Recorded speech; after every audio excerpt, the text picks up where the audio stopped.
පුතේ එන්නකෝ ඔයාට මම අද කෙසෙල් මුව වෙනස් විදිහකට හදලා දෙන්න.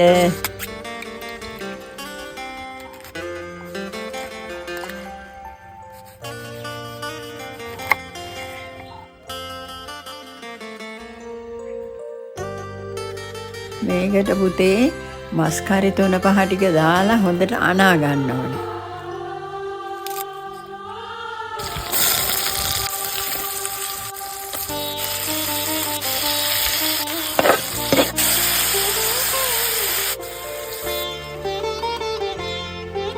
දැන් පුතේ මේකට මිටි කිරි ටිකක් දාලා ගන්නවා.